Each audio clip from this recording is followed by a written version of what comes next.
నేను BTech 4th year లో ఉన్నప్పటి నుండి నేను యాప్టిట్యూడ్ టీచింగ్ చేయడం మొదలు పెట్టాను. నేను ఎక్కడ యాప్టిట్యూడ్ ట్రైనప్ అవ్వలేదు. సో బీటెక్ అయిపోయిన తర్వాత 2005-6 టైం నుంచి మాకు ఆన్లైన్ ఎగ్జామ్స్ స్టార్ట్ అయ్యాయి. యాప్టిట్యూడ్ దాని ముందంతా మనకి offline exams, paper based exams ఉండేవి. సో ఆ సమయం నుండి మొన్న లాస్ట్ ఇయర్ 22-23 వరకు so I could crack more than 32 government exams. So ఒక రకంగా చెప్పాలంటే ఇండియాలో అందరికంటే ఎక్కువ గవర్నమెంట్ ఎగ్జామ్స్ క్రాక్ చేసింది ఎవరు అంటే నేనని చెప్పొచ్చు. వితౌట్ ట్రైనింగ్ అంటే నేనే ట్రైనర్ ని.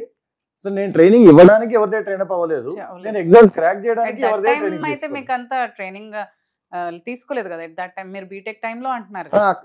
I never got trained in aptitude అండి. సో నాకు వచ్చిన దాన్ని, నాకు అర్థమైన విషయాన్ని, నాకు అర్థమైన కాన్సెప్ట్స్ ని పిల్లలకి టీచ్ చేయడం మొదలు పెట్టాను. సో బీటెక్ 4th ఇయర్ అయిపోగానే నేను ఇమీడియట్ గా బీటెక్ 4th ఇయర్ వాళ్ళకి యాప్టిట్యూడ్ ట్రైనింగ్ స్టార్ట్ చేసేసాను.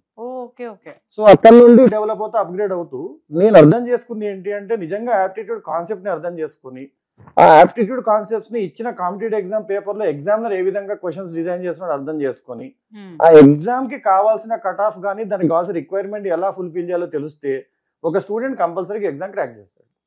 దానికోసం కంపల్సరీగా ట్రైనింగ్ అనేది అవసరం లేదు, కానీ మీరు ట్రైనింగ్ తీసుకుంటే అడిషనల్ సపోర్ట్ అవుతుంది.